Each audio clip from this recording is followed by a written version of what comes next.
नमस्कार बच्चों, स्वागत है आप सभी का Shri Shyam group of education के यूट्यूब चैनल पर। मैं विकास शर्मा आपको बीएससी सेकेंड ईयर की फिजिक्स करवा रहा हूँ और इसके अंदर अपने लेज़र का जो सिद्धांत है उसे पढ़ रहे थे और इसके अंदर अपना टॉपिक चल रहा था समष्टि प्रतिलोमन या अपने जिसे कहते हैं जनसंख्या व्युत्क्रम। ठीक है, तो अपने यहाँ जो लास्ट क्लास में टॉपिक था वो था समष्टि प्रतिलोमन। समष्टि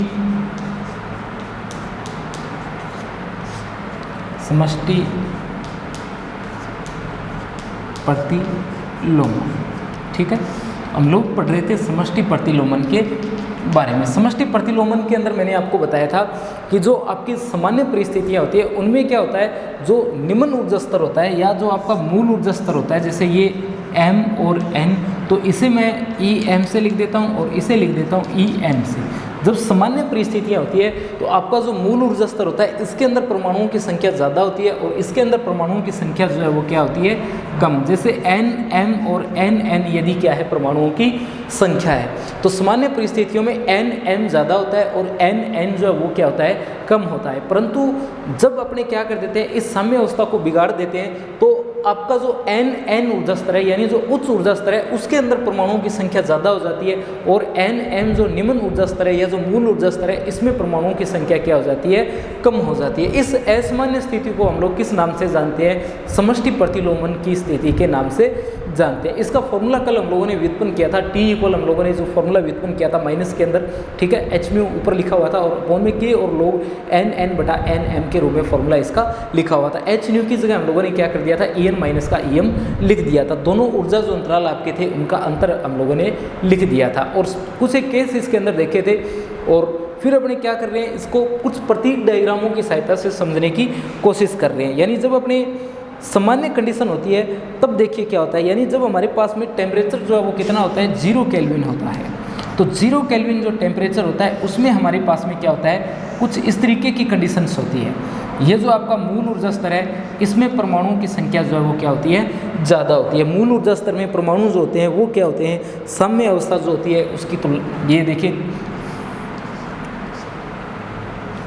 जैसे ये क्या है, इसका मूल ऊर्जा स्तर है। तो मूल ऊर्जा स्तर जो है 0 केल्विन के ऊपर आपका जो मूल ऊर्जा स्तर है उसमें परमाणुओं की संख्या ज़्यादा होती है और जो उच्च ऊर्जा स्तर होता है इसमें परमाणुओं की संख्या क्या होती है, कम होती है। जैसे जैसे आप लोग क्या करते हो, टेम्परेचर को बढ़ाना प्रारंभ कर देते हो तो टेम्परेचर को बढ़ाने पर, यानी जब टेम्परेचर आपका क्या हो जाता है, 0 केल्विन से बढ़ना प्रारंभ हो जाता है, तो जब आपका टेम्परेचर 0 केल्विन से बढ़ना प्रारंभ हो जाता है उस समय क्या होता है, उसमें इसकी साम्य अवस्था जो है वो बिगड़ना या असंतुलित होना ये प्रारंभ हो जाता है। जैसे ऊपर 3 आ गए तो नीचे कितने बच जाएंगे, 5 जो है वो बच जाएंगे। टोटल 8 लेकर के चलाऊँ मैं, 4 ये है 4 ये, तो नीचे 5 आ गए, ऊपर कितने आ गए, 3 आ गए। ऐसा ज़रूरी नहीं है, बस इस डायग्राम को एक जैसा बनाने के लिए किया है।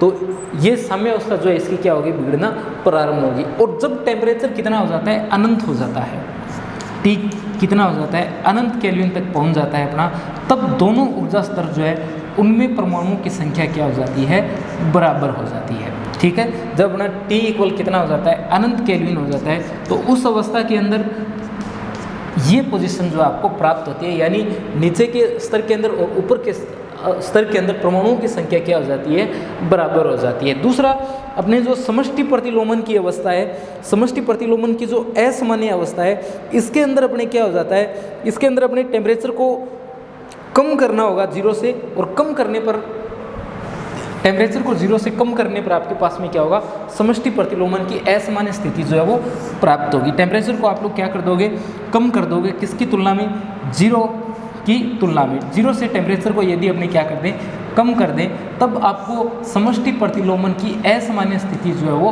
प्राप्त हो जाती है। ठीक है, समष्टि प्रतिलोमन की असामान्य स्थिति जो है अपने को यहाँ पर प्राप्त हो जाती है। ये अपना डायग्राम दिया जाता है। ये अपने कौन सी स्थिति है, ये समष्टि प्रतिलोमन की असामान्य स्थिति है। जो सामान्य परिस्थितियों में अपने ऐसा होना क्या है, असंभव होता है, वो जो पोजीशन है इसकी कौन सी है, समष्टि प्रतिलोमन की अवस्था होती है। बात करते हैं अनंत वाली की, कि अनंत के अंदर मान जाकर के ये बराबर कैसे हो जाता है। तो आपको पता है कि जब अनंत केल्विन टेम्परेचर हमारे पास में होता है तो जो n/m का मान हम लोगों ने लिख रखा था, n/m का मान n/m, ये कितना आया था, ये आया था e⁻h⁻⁰ कितना आया था, e⁻⁻h⁻⁰ हम लोगों को प्राप्त हुआ था। यहाँ यदि टी को अपना कितना कर दें, 0 केल्विन कर देते हैं, तो 0 कर देंगे e की पावर 0 बन जाएगी और ये मान किसके बराबर आ जाएगा, 1 के बराबर आ जाएगा। यानी n और n जो है वो क्या हो जाएंगे, बराबर हो जाएंगे। ये कंडीशन हमें कहाँ प्राप्त हो रही है, अनंत केल्विन टेम्परेचर पर प्राप्त हो रही है। ठीक है, यानी आप लोग टेम्परेचर बढ़ा करके क्या नहीं कर सकते, टेम्परेचर बढ़ा करके समष्टि प्रतिलोमन की अवस्था उत्पन्न नहीं कर सकते हो। क्यों? क्योंकि टेम्परेचर बढ़ाकर आपने देख लिया, जैसे 0 केल्विन पर ये पोजीशन थी, टेम्परेचर बढ़ाया तो आपको ये इनमें से 8 में से 3 ऊपर चले गए। अगर आप लोग टेम्परेचर अनंत केल्विन तक भी ले जाते हो ना, तब भी क्या होता है, दोनों जो ऊर्जा स्तर है आपके वो क्या हो जाते हैं, बराबर परमाणुओं की संख्या के हो जाते हैं। परंतु जो समष्टि प्रतिलोमन की असामान्य स्थिति जो होती है, यानी टेम्परेचर जो वो 0 से क्या हो जाता है, अपना कम हो जाता है। जब टेम्परेचर कम करते हैं तब अपने क्या कर सकते हैं, समष्टि प्रतिलोमन की अवस्था प्राप्त कर सकते हैं। इसलिए अपने इसे किस नाम से जानते हैं, ऋणात्मक ताप अवस्था के नाम से भी जानते हैं। जो समष्टि प्रतिलोमन की अवस्था है इसे हम लोग क्या कहते हैं, ऋणात्मक ताप की अवस्था भी कहते हैं। इसके अंदर मूल ऊर्जा स्तर के सापेक्ष जो आपके पास में परमाणु है उनकी संख्या क्या हो जाती है, अधिक हो जाती है। ठीक है, इसके अलावा आप लोग देखोगे कि जब अपने इसे क्या किया जाता है, जब आपके पास में ये ऋणात्मक ताप वाला निकाय है, इसे धनात्मक ताप वाले निकाय के संपर्क में लाया जाता है, तब ऊष्मा या ऊर्जा जो है उसका स्थानांतरण होना क्या हो जाता है, प्रारंभ हो जाता है। यानी जब ये नेगेटिव टेम्परेचर वाला निकाय किसी पॉजिटिव टेम्परेचर वाले निकाय के पास में आएगा, तब ऊष्मा स्थानांतरित होना प्रारंभ हो जाएगी। और ये कब तक स्थानांतरित होगी, तो ये तब तक स्थानांतरित होती रहेगी जब तक आपको क्या प्राप्त नहीं हो जाए, जब तक आपको उसमें साम्य अवस्था प्राप्त नहीं हो जाए। ठीक है, जब तक आपको उसमें साम्य अवस्था प्राप्त नहीं हो जाती तब तक यहाँ पर क्या होता रहेगा, ऊष्मा का स्थानांतरण होता रहेगा। तो ये जो आपकी पोजीशन है, इस पोजीशन को अपने किस नाम से जानते हैं, समष्टि प्रतिलोमन की अवस्था के नाम से जानते हैं। ठीक है, ये मैंने आपको बता ही दिया कि इसे ऋणात्मक ताप की अवस्था भी कहते हैं। और जिस माध्यम में ये अपने समष्टि प्रतिलोमन होता है उसे अपने सक्रिय माध्यम के नाम से जानते हैं। देखिए,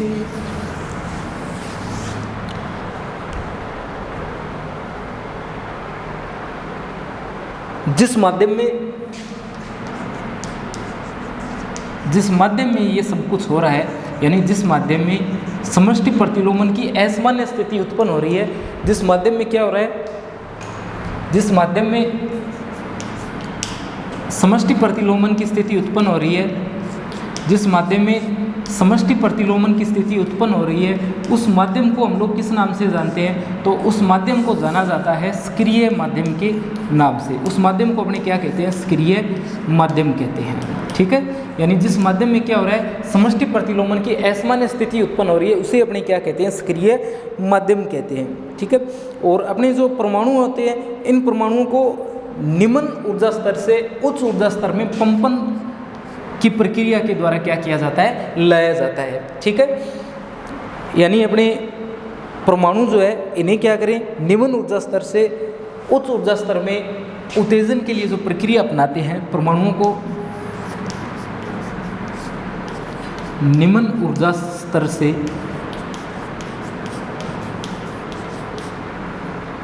उच्च ऊर्जा स्तर में उच्च ऊर्जा स्तर में उत्तेजन के लिए, परमाणुओं को निम्न ऊर्जा स्तर से उच्च ऊर्जा स्तर में उत्तेजन के लिए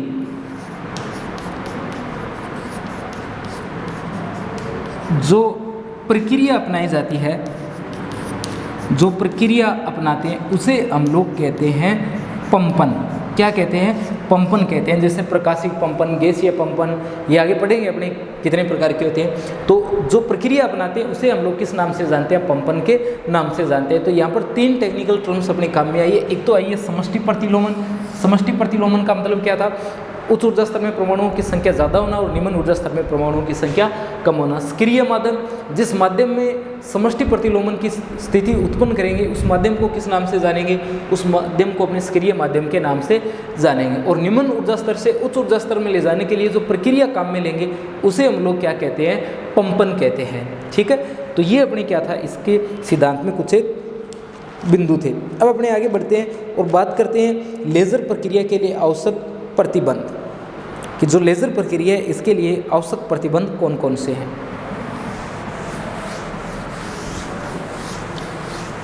फर्स्ट पॉइंट इसके सिद्धांत में आता है समष्टि प्रतिलोमन, और सेकंड पॉइंट जो आता है वो आता है लेज़र प्रक्रिया के लिए प्रतिबंध।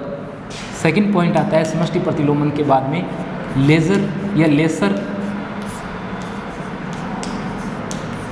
प्रक्रिया के लिए, लेसर प्रक्रिया के लिए प्रतिबंध।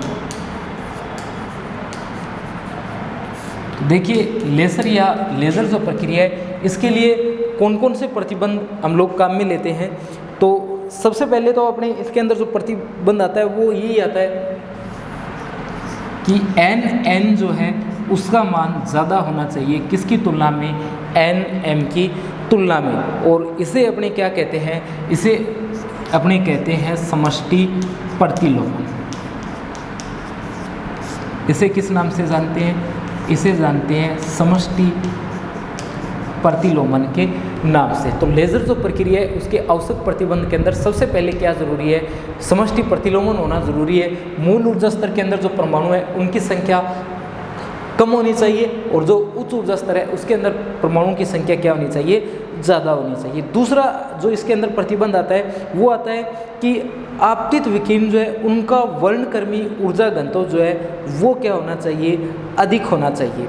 ठीक है, जो वर्णक्रमीय ऊर्जा घनत्व आपके पास में है u न्यू, ये क्या होना चाहिए, अधिक होना चाहिए। जो विकिरण आपतित हो रही है उनका वर्णक्रमीय ऊर्जा घनत्व u न्यू जो है उसका मान ज़्यादा होना चाहिए। ये इसके अंदर दूसरा इसका आवश्यक प्रतिबंध आता है। और तीसरा इसके अंदर प्रतिबंध आता है वो आता है कि ANM बटा BNM का मान क्या होना चाहिए, कम होना चाहिए।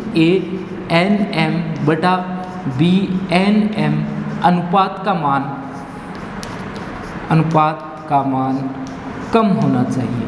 ये जब कम होगा तब क्या होगा, स्वतः उत्सर्जन जो है उसकी प्रधानता कम हो जाएगी, और उद्दीपित उत्सर्जन जो है उसकी संभावना क्या हो जाएगी, ज़्यादा हो जाएगी।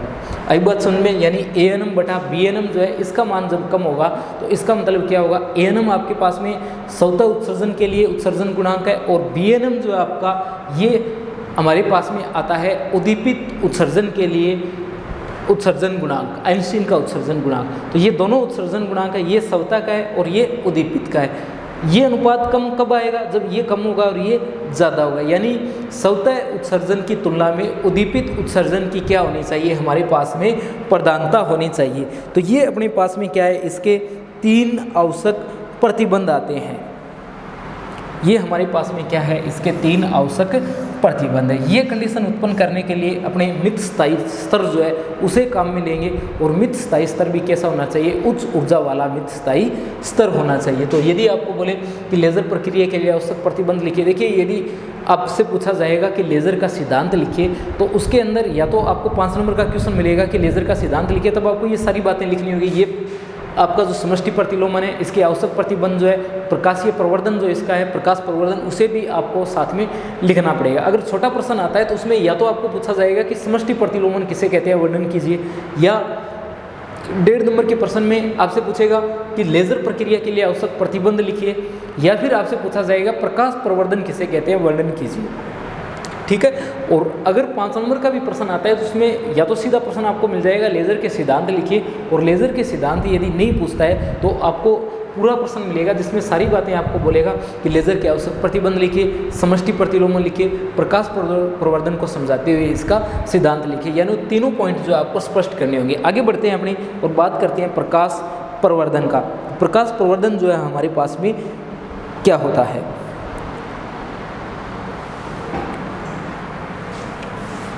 तीसरा पॉइंट आता है लेज़र के सिद्धांत के अंदर प्रकाश प्रवर्धन।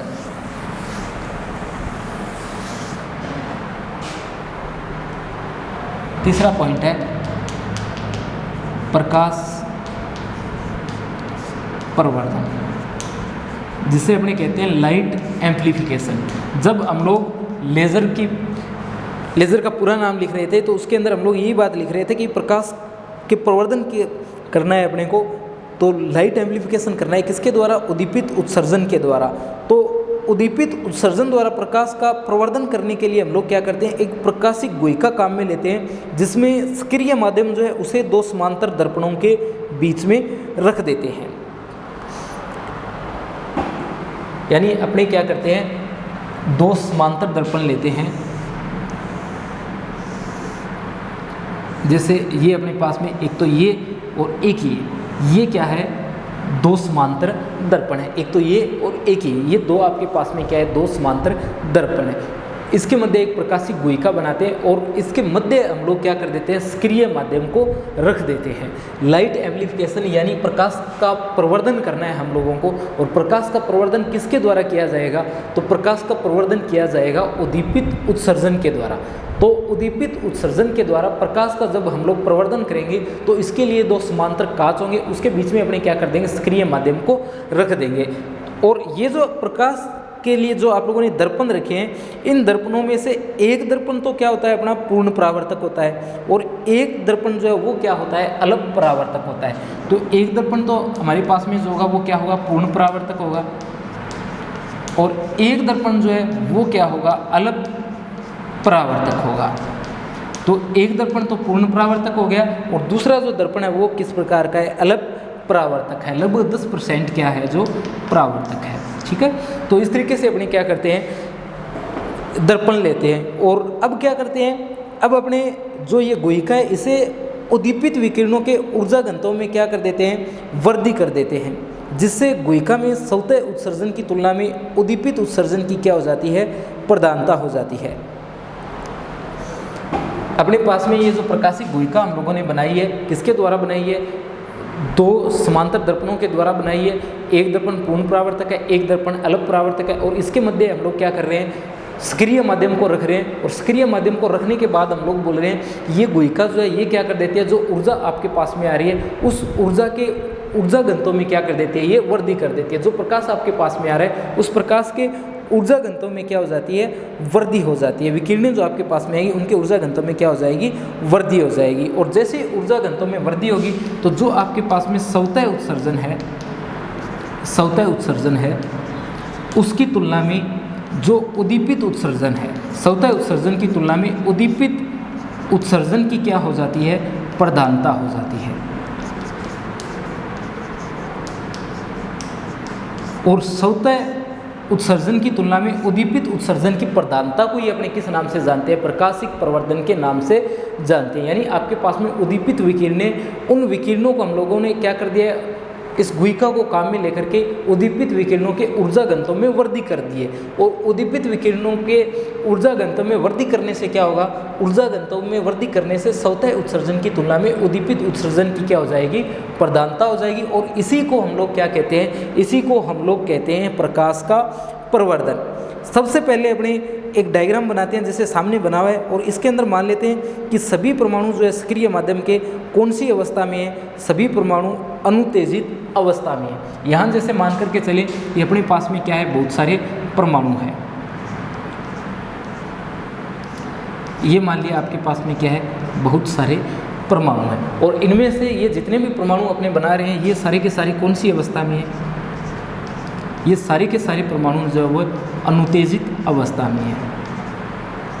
ये हम लोगों ने परमाणु बना लिए हैं।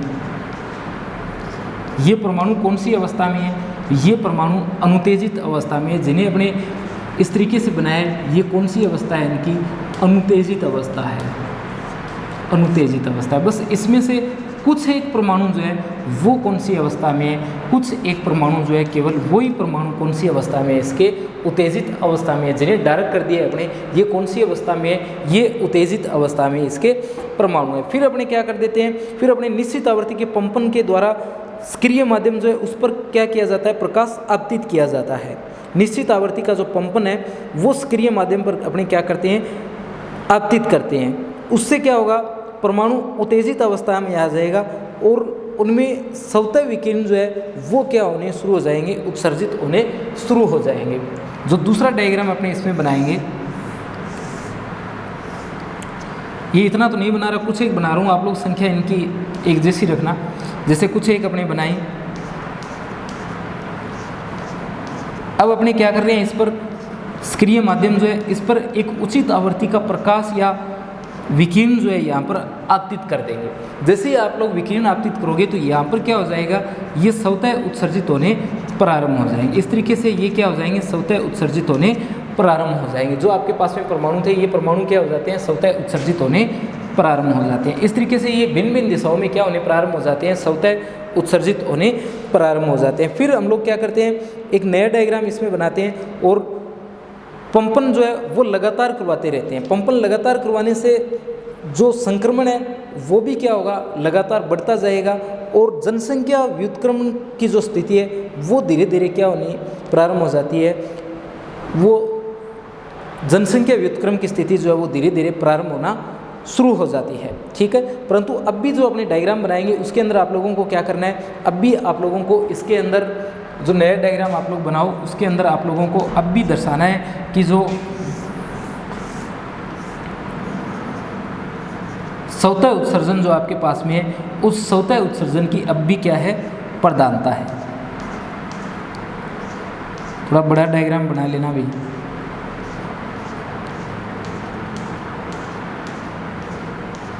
देखो अब भी क्या हो रहा है यहाँ पर, यानी जो अपनी स्थिति थी समष्टि प्रतिलोमन की जो स्थिति है वो धीरे धीरे इसमें उत्पन्न हो रही है।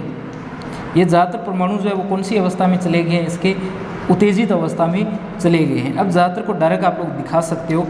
डायग्राम सी जो है इसमें अपने क्या कर दिया, जो साइड डायग्राम अपने बना रहे हैं इसमें अपने दर्शा दिया कि लगातार पंपन जब किया जाएगा, प्रकाशिक पंपन जो है उसे हम लोग क्या करते रहेंगे, लगातार करते रहेंगे। तो प्रकाशिक पंपन लगातार करते रहने से क्या होगा, जो आपके पास में समष्टि प्रतिलोमन की अवस्था है, समष्टि प्रतिलोमन की अवस्था यानी एन जो है इसका मान क्या होना प्रारंभ हो गया, अधिक होना प्रारंभ हो गया। किसकी तुलना में, एन एम की तुलना में, मूल ऊर्जा स्तर की तुलना में जो आपका उच्च ऊर्जा स्तर है उसके परमाणुओं की संख्या बढ़नी प्रारंभ होगी। यानी यहाँ पर ज़्यादातर जो परमाणु होंगे वो कौन सी अवस्था में होंगे, ज़्यादातर परमाणु जो है उत्तेजित अवस्था में होंगे। परंतु अब भी यहाँ पर क्या है, अब भी यहाँ पर स्वतः उत्सर्जन जो है उसकी प्रधानता है।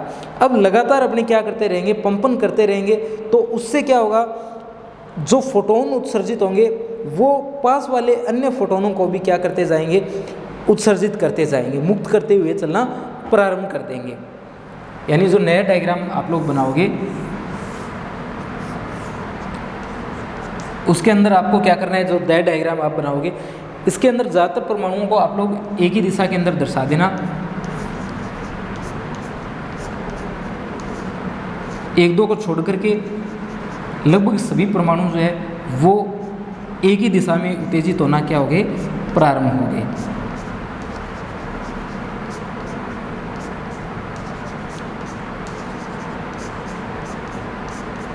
एक बार डायग्राम बना देता हूँ फिर आपको इसके बारे में बताऊंगा।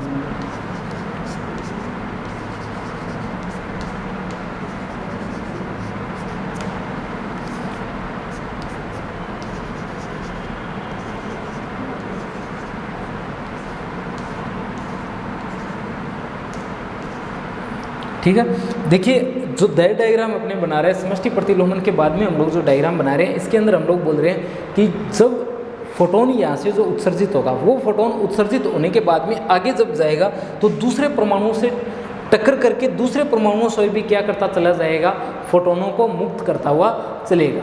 यानी जो आपके उत्तेजित अवस्था में वहाँ से जो परमाणु उनको मिलेंगे उनसे वो क्या करता चला जाएगा, फोटोनों को उत्सर्जित करता हुआ चलेगा। तो ये मैंने आपको बताया था जब अपने शुरुआत में पढ़ रहे थे तो हम लोग पढ़ रहे थे, एक तो पढ़ रहे थे इसके बारे में अवशोषण के बारे में, एक हम लोग पढ़ रहे थे उत्सर्जन के बारे में, और एक इसी उत्सर्जन के अंदर स्वतः और उद्दीपित दो प्रकार का पढ़ रहे थे। स्वतः में तो ये अपने आप आ रहा था और उद्दीपित उत्सर्जन में क्या हो रहा था, अन्य फोटोनों के द्वारा इसे उत्सर्जित किया जा रहा था। ये जो फोटोन है इसे अन्य फोटोन के द्वारा क्या किया जा रहा था, उत्सर्जित किया जा रहा था। ये कंडीशन इस दय डायग्राम के अंदर बनना प्रारंभ हो जाएगी। यहाँ से जो फोटोन निकलेंगे वो क्या करेंगे, अक्ष के अनुदिश गति करते हुए चलेंगे और जो उत्तेजित अवस्था में अन्य परमाणु आपके पास में है उन परमाणुओं से टक्कर करेंगे और वहाँ से भी क्या करेंगे, फोटोनों को उत्सर्जित करते हुए चलेंगे। अब जब ये फोटोन दूसरे फोटोनों को उत्सर्जित करेंगे तो जितने भी फोटोन उत्सर्जित होंगे सभी की कला, सभी का ध्रुवण तल और सभी की उत्सर्जन की दिशा जो है वो सभी की क्या होगी, समान होगी। यानी आपके पास में अब जो प्रकाश आना प्रारंभ हो जाएगा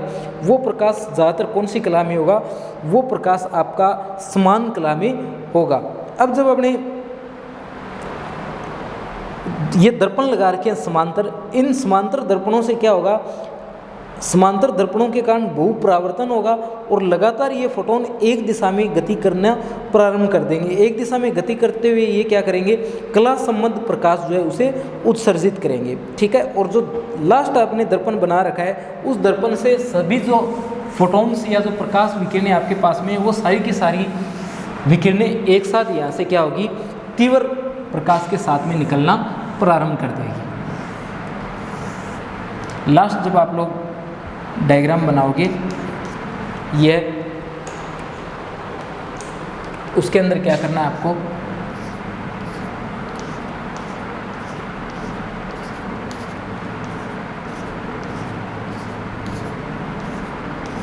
वैसे तो डायग्राम आप लोग इनकी संख्या कम ज़्यादा ले सकते हो, पर अगर आप लोग सभी की संख्या समान रखते हो ऐसे बनाओगे तो और बेटर डायग्राम बनेगा।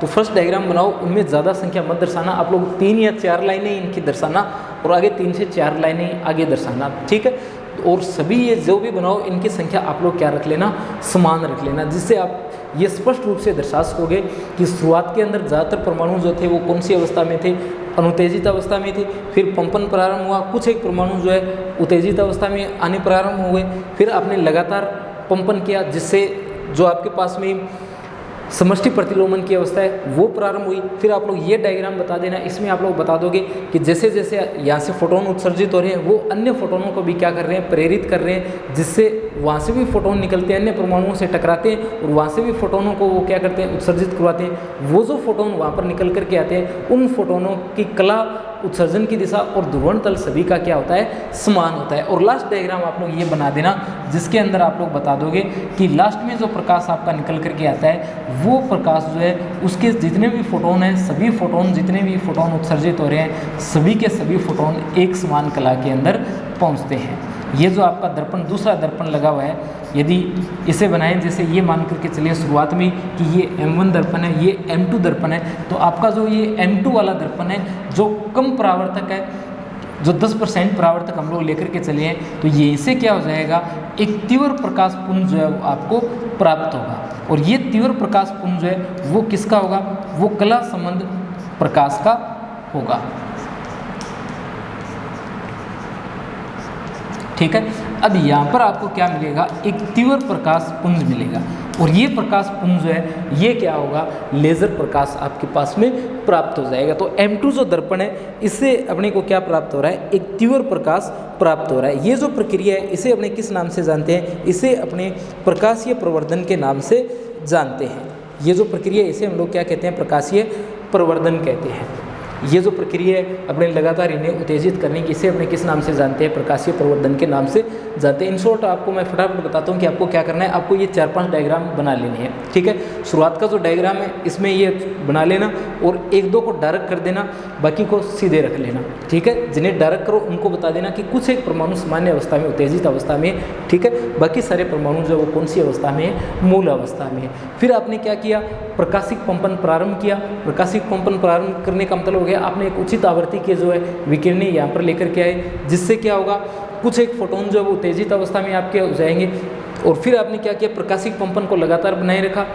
प्रकाशिक कंपन को लगातार बनाए रखने से आपके पास में ये स्थिति उत्पन्न हो जाती है जिसे अपने किस नाम से जानते हैं, समष्टि प्रतिलोमन के नाम से जानते हैं। समष्टि प्रतिलोमन के बाद में ये कंडीशन आती है, इसमें क्या होता है, इसके अंदर जो फोटोन उत्सर्जित हो रहे हैं वो अन्य फोटोनों को भी प्रेरित कर रहे हैं उत्सर्जित होने के लिए।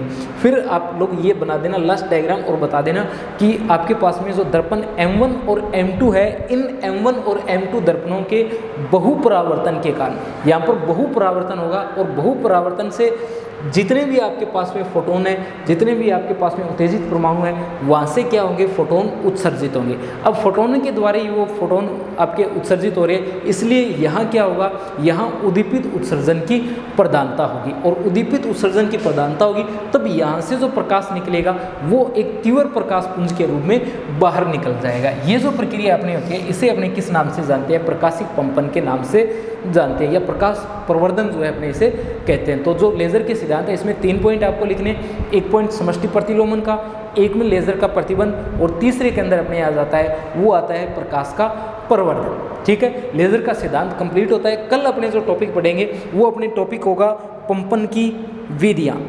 ठीक है, वो कौन सी विधि है जिनके द्वारा अपने निम्न ऊर्जा स्तर से परमाणुओं को कहाँ लेकर के जाते हैं, उच्च ऊर्जा स्तर में लेकर के जाएंगे। ये अपने कल नेक्स्ट वीडियो में देखेंगे।